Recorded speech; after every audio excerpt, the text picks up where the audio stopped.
going to be enlightened by Kishan Milani, Vijay Sarthi, Harshvardhan Patodia ji, Samir Prasad, Jitendra Kethan, Surishil Motaji and Apurva Saratpuria. This session is about again building synergies between the builders and the developers and realtors here. Understanding from each other what are the expectations from each other. As we look into that, I would like to invite the panelists here in the session. First inviting the session moderator, Mr. Samir Prasad. Builders and realtors need to work in tandem with each other. What are the expectations of builders and realtors from each other? This is a session where we are going to be deliberating in this, on this topic. Inviting the panelists, Mr. Sushil Mohta, Mr. Harshvardhan Patodia, Mr. Apurva Saratpuria, Mr. Kishan Milani, Mr. Jitendra Kethan, and Mr. Vijay Sarthi. Welcome to all the panelists and the session moderator, and I hand over to Mr. Samir Prasad for the proceedings of the session. Good afternoon, everybody.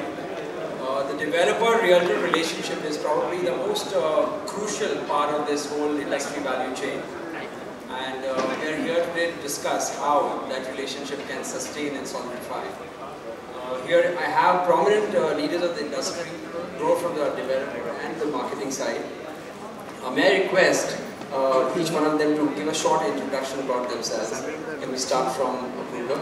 Hi, I'm Apurva Saratpuria and I represent the Saratpuria group. We are into real estate operations in 5 or 6 cities starting from Bangalore, Hyderabad, Calcutta, Pune, Durgapur and Vizag.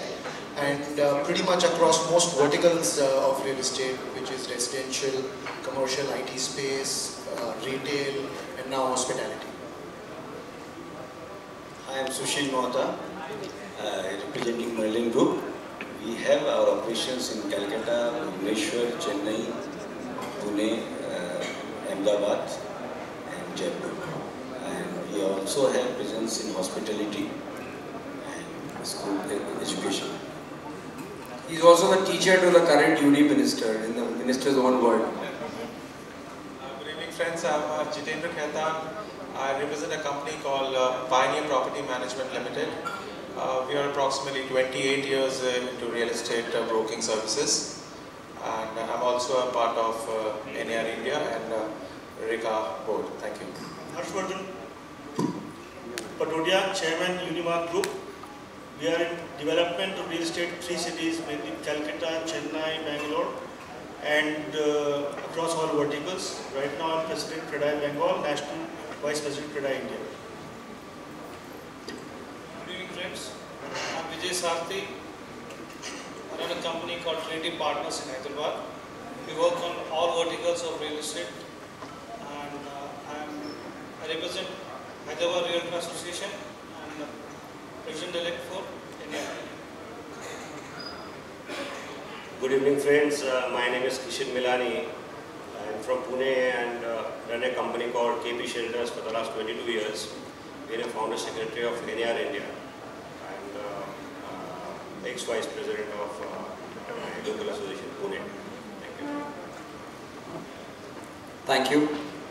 I would like to start this session by asking Harshji that cardinal set of rules a developer thinks that a realtor should follow to be a good realtor.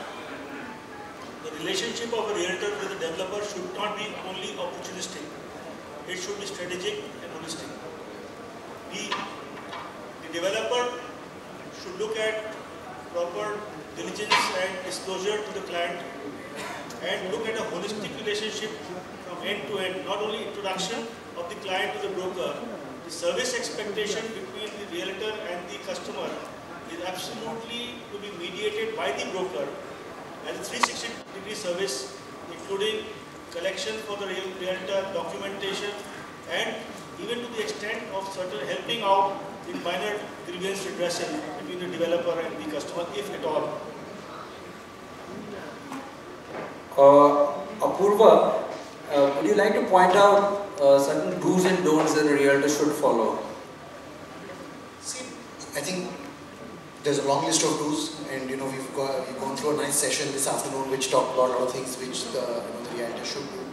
I think a couple of key things which come to mind when you talk about don'ts is that we see this often, is that a realtor in the right intention sometimes, but in his haste to get a sale concluded, goes and commits things which are beyond what the developer's brief is. So I think it's very, very important for the realtor to stay within the brief of the developer and the project to make sure that he's communicating only what is promised. He should not be making promises in the future just to conclude sales. So I think that is something which is extremely important.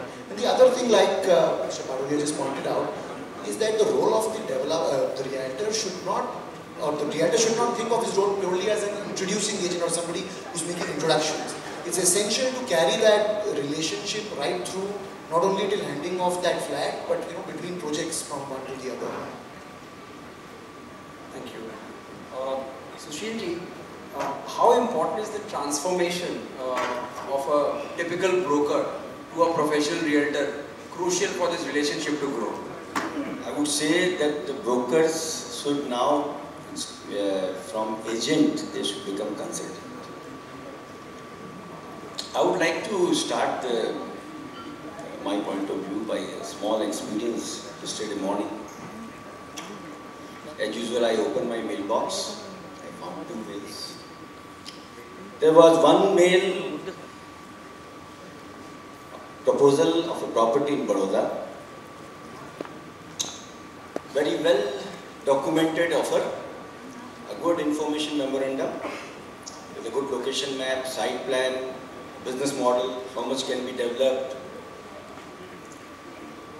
what are the permissions required, a little bit about due diligence, about some information about title. Good. I became interested. I immediately forwarded it to my Vice President Ahmedabad with advice to look into it. Second mail, from a realtor, list of 40 properties in different part of the city. Put the button trash, go on to dashboards. So moral of the story, that you become consultant, not just introducer. Please do your due diligence, homework before bringing any properties. That way you will earn respect. We will also give our time to you. We will give equal importance to you that way. I have seen many people, they just forward a list by email or bring some site plans. In one of the session here at local chapter, I even offered that why don't you people take some, vocational classes or something. You need to upgrade yourself, your knowledge. I mean, little bit of due diligence about the property is not a big rocket science. Some bylaws you can know, or you can even some of the realtors who are doing good, they can even retain an architect or a lawyer on their panel. So if there is any offer coming, before forwarding it to any developer, they can do a little bit of homework with the help of those retainers and इसको थोड़ा पका करके, थोड़ा सा उसमें marinate करके, फिर हमारे टेबल पे रखो.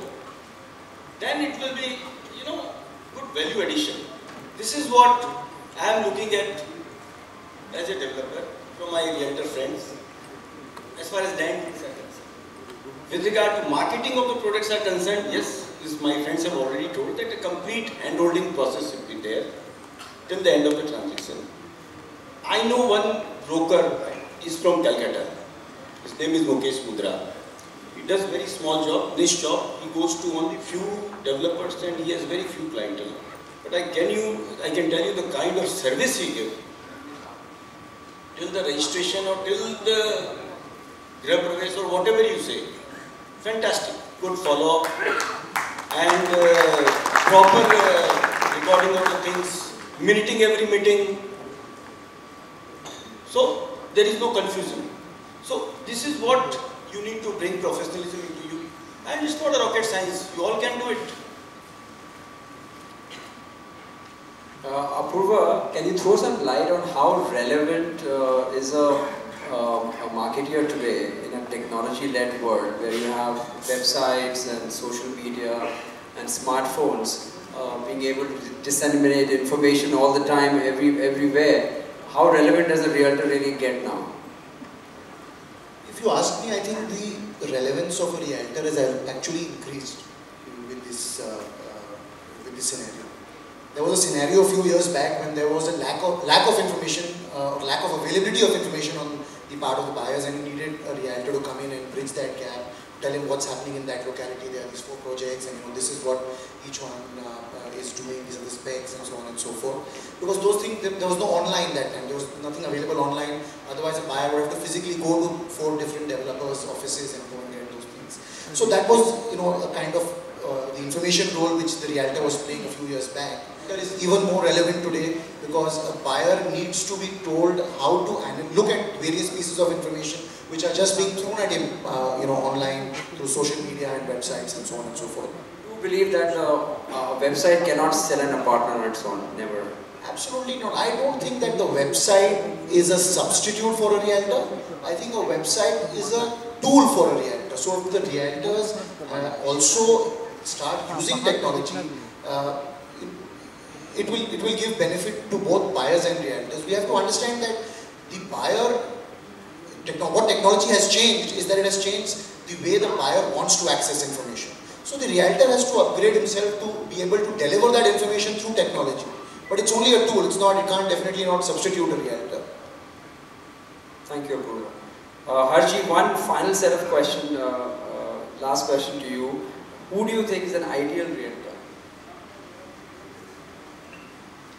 I think he has to have killer instinct all through the transaction, not only while he's closing the deal. So when he builds a relationship, the killer instinct to start from relationship building, not only while closing the deal. That's the change which the realtor needs to have, and that would be the ideal realtor who kind of builds relationship on both ends with the developer as well as his customer. And I think that's the way success is going to be in an overloaded information world. Thank you so much. Now I'll request Jitendra Khaitan to shed some light on what are the critical aspects. What is your expectation for the developer? I think I'll ask you a very basic question and you'll have a lot to say, I'm sure. Thank you, Swami. We as a realtor, we have a lot of expectation as the developers are having, and they have all the rights to have expectation from us. But then, in fact, I have noted down a few points like what are our expectations from the developers. What I feel, Samir, is the developer should treat us as their support service and not as a competitor. Like we have seen that developers are also having a lot of big marketing setup in their office. But according to me, I think those marketing setups should be more for after-sales service. We have seen in recent past that after we conclude 1 or 2 transactions with a particular developer, with the same customer, we don't get the repeat sale, even if we are in touch, because we expect that the developer should not give further discount on the next sales. We have seen that the developers, maybe there are few developers, I will not say about the eminent personalities who are the guys, but definitely there are few developers, not in Calcutta but other parts of India also, who definitely give further discount if customers goes to them directly. So if they do so, buyer feels that there is a extra burden on him if he goes through a realtor. So I think normally the developer should not do this. As far as they should definitely treat us as a profit center, not as a cost center. Definitely we are their best brand ambassador. Like we promote their projects without any other bad intention. We are actually, in fact, their extended arm for promoting their project. So Developers should see. We as a realtors, we a lot of times we have a conflict when there is some sale. I understand when suppose one realtors approach a buyer and another broker also approach the same buyer, and sometimes it happens that one or two meetings has been done by a developer, a broker, but ultimately the deal has been done by another broker. There are a lot of times when a developer take a very easy actually approach, like whoever has done the deal, we should go with that. But I think a developer should take a very neutral way in that, like what is the right way to handle these type of situation.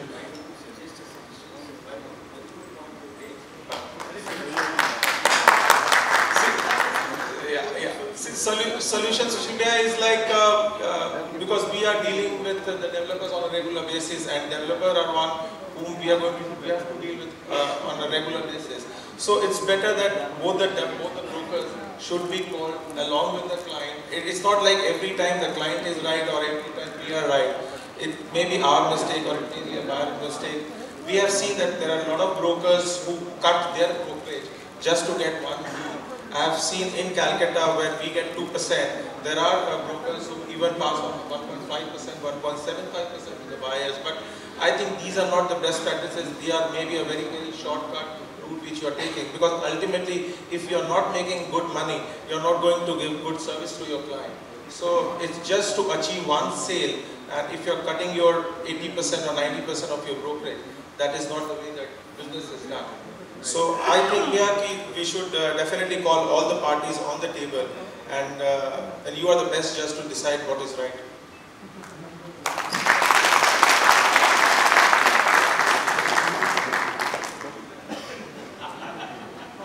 So see, in a lot of distribution companies, they have this system of lead management and login.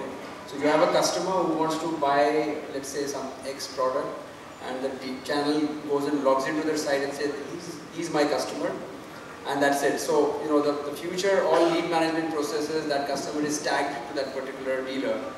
Can we have something like that in our industry? Yes, I think it is possible. And you see, these things happen in high value product basically, where multi-brokers are working. Normally mid-range or low range, these days we have found that, you know, as far as I am concerned, I prefer to give the assignment to one particular agency. He becomes my preferred agent. Of course, we keep open for all also. And most of these people have no objection if somebody else comes and he gets his full brokerage. You know, I have wonderful experience of working with Jitendra and Pawan both, where, you know, other brokers sold and they got their commission, yet the service was given by them. Like, you know, sending the reminders or getting them in MIS format and all. And that way it worked well. And but when it comes to high net worth, this HNI product, there it becomes a confusion. You know, sometimes the customer, and mostly these confusions are created by customers. You see, the professional developer will never get into all these things, small things. Because end of the day, we feel that it's, you know, by having a realtor with you, they are promoting, they are ensuring that you get your payment timely, they are ensuring that you get your sales faster. So if the inventory is lying for 2 months, your brokerage is vasool. So if you can sell 2 months advance, and which definitely happens, so your brokerage is vasool. So where is the loss? So developers are not at all interested in, you know, saving, cutting corners or things like that. I think everybody on the dais will agree with me. And it's only the customers which sometimes creates confusion. So as a realtor, you must have a good confidence, you must have that kind of control on your customer. And if you don't have control and if he goes to somewhere else, and then I would say it is a little bit of bad luck. Or if this can be solved diplomatically, as Jitendra has suggested, sometimes it can be solved, sometimes it becomes difficult also. Because it becomes a point of ego, you know, and end of the day nobody wants to lose the sale. In particularly bad market. When the markets are going good, then we can dictate, no, you initially came through him, so you should come with him. But in bad market, you know, let us be very honest. You cannot dictate. You can tell him that, look, you came through him, better that you sort it out. But nobody wants to lose the sale. Let's face the fact. So this is the situation, but this login system is a good idea. It can be done. We try to follow this in our company. Thank you. Kishan, can you elaborate on do's and don'ts for a developer? I think with your long history as a realtor as well as a developer. Well, thank you, Samir. Many points already covered. Do's and don'ts, I look at in a developer, like legality of a project has to be pretty clear.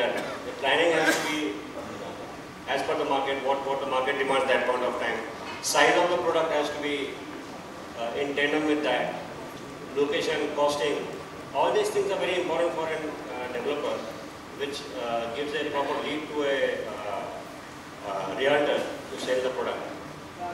Vijay, would you like to add on how essential it is for a typical, what we used to call promoters or local developers into a corporate style developer who sticks by his commitment? Of course, we have the stalwarts of the industry here, but there are many small developers who are, trying to find their foothold, and they sometimes probably overcommit or under-deliver. So how do you think is critical that is from the realtor's perspective? I have experience in the Hyderabad market, so I can talk about only local market. So might be that market is few points are similar to what the real estate problem everywhere is similar. Especially the broker and developer problems. A smaller developer, in Hyderabad especially, the smaller developers, they don't work with realtors. That is the attitude they have to change. There is a requirement of change of attitude. Because they don't see a value. But at the same time, there are other city developers which are coming to Hyderabad. They encourage the channel partners. There's a lot of, they treat us as a partners to the project. That's why nowadays, especially in Hyderabad, now the apartment culture is less compared to other metros. Still the apartments, at least 20% sales of a good developer is done by channel partners. So seeing this, the local developers who are graduating to a bigger ones, we don't have a large developers in Saranpur, recently they have come to business. But same way, we have very few developers who are on a large scale. So that fits your picture when the developer is graduating from a medium scale to a large scale. So seeing the success of the companies which have come from outside of the world and the channel partner success, these I'm often seeing there is a generation change in the small companies also. The sons have taken over the fathers. So there is a change in thought process. So they want to work with more the channel partners. They are more friendly to the channel partners. And they are open to all the suggestions what we take right from the project concept stage. That's how we are getting involved with the project, where we can tell them. Even the biggest, one of the biggest names of India developer, when he came to Hyderabad, he made a small mistake. So the market is very typical. So he made a mistake in cost. So that's where when it was in the planning stage itself, we told him this is wrong. These plans will not be sold. Because there is a vast problem. Might be even not, we are not vast experts, but we have basic cost knowledge. And I can say what is the customer cycle. Why customers in Hyderabad will be not going for that particular flat. So these are few things, and luckily for our market, the brokers are also new generation brokers. We are all second generation. We know technology. We are all educated. Most of us are running companies. This might be it's not large or small company, but we are in a smaller company, and we try to educate the builders by itself. We don't get involved in detail, but whenever they share with us, we always give them suggestions. Right? Because it is small, jumping to a larger project. There's a lot of mistakes developers also ignore. They are not experienced to it. These are a few things especially the local market. Thank you, Vijay. Thank you so much. We are running short of time. One last question to Kishan, which I had in mind, was that with developers, also selling their own products in today's era.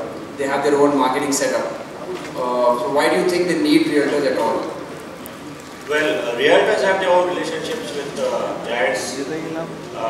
They are there for their own bread and butter. And when developers employ sales staff, the sales staff may be there and maybe not there tomorrow. But for realtor, he trades relationship sale after sale. You know, the apartment may grow bigger, the families may grow. So the realtor is there to stay. For a developer to take services from the realtor is kind of an extended marketing arm, as Jitu bhai just said. And it's an additional thing. It adds to the builder's existing strength. We are not asking them to chop off their marketing setup, but then please don't discourage the broker. Be broker friendly. So that will add to their strength, and that's how it should be important. Thank you. We'll end the session without summarizing, because I think we've had a wonderful session, some very good opinions and ideas. Okay, alright. Archie, please. 2 or 3 things which has come out of the session is that today the scale of the real estate business is different. Are we all ready for the scale? The developer and the realtor, both should be ready for the scale we are handling. So I think the developer having their own sales setup is the requirement because of scale. And I think if realtors gear up to handle this scale, probably developers don't need that kind of sales staff. A. B. I think the time has come where a couple of points which Jitendra picked up was there has to be good code of conduct in the realtors fraternity, where question which I would like to raise is, what is the expiry date of an introduction made by a realtor to a client? B. What happens if there is a dispute, inter-dispute between A realtor and B realtor? There has to be a code of conduct which has to be kind of specify how this dispute between two realtors are going to be resolved within the fraternity. So I think, friends, you need to think about these things and kind of scale up your business to be our partners in future. Such a relevant point. I think food for thought for NAR and Fredai to discuss such matters also. We'll end up, I think I'll summarize by saying this is a marriage which has to last, and you just heard the marriage vows. Thank you so much. That's a perfect reminder. Thank you to all of you for sharing your perspective, and to express thanks to Mr. Harshvardhan Patodia, may I request Mr. H.L. Bagra to kindly present the memento.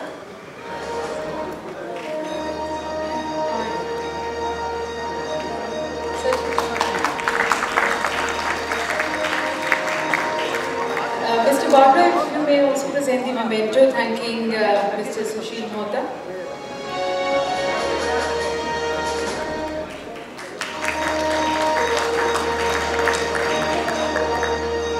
Thank you, sir. May I now invite Mr. Pavan Agarwal, Secretary of Baker Kolkata, to kindly present a memento thanking Mr. Apur Sulaiman.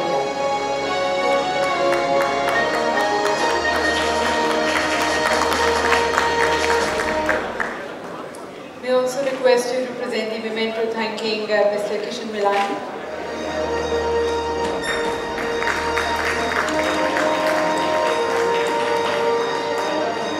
Now inviting Mr. Sachin Shroff, 6th NAR-INDIA, to kindly present a memento to Mr. Jitendra Khaitan.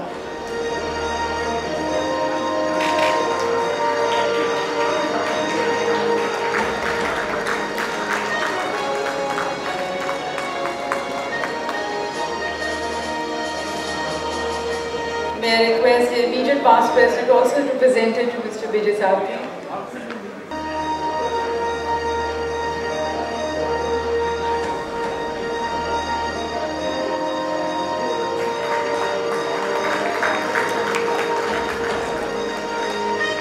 So also to express a token of appreciation to the session moderator, Mr. Samir Prasad.